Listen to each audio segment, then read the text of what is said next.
Kaduhang semana gikan sa akong pag-exercise dako na kay akong santol. Bitaw ay nako diri sa may baho-baho paning agdaw ba. Nako diri sa may dalang agdaw nagbike padulog coastal ug ako yung nakita wala pa kay mga sakyanan pero maghinay ka kay pag abot sa naan dut-dutan ka. Naabot ako sa coastal road di na ako pakita ko noong kay grabe kasingot. Mulay na akong bike. Hello sir fellow. Pag humanday na ako panghambog dito sa coastal ni ato ko diri sa Clean Cafe.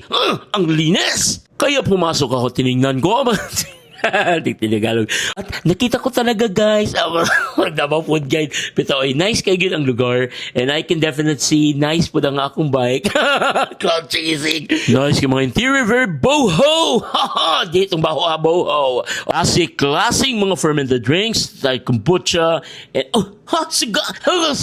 Dito kalimata. Dapat sila mga cake diri nga very nice and aesthetically pleasing. Malagos moistness truffles. O dara napod sila made eating easy. Nalilito ako. Looking from afar, I can see my bike. Nasa mga sapang ang himong duyan, pero di ko musakay ka maparehan pa sa kasilbyo na charge ko. They offer a lot of choices of pastries and chips. Kuyo kay mga pagkaon kay mga kalorigi pang ihap-ihap. Pero kanigin akong gipili kay tungod.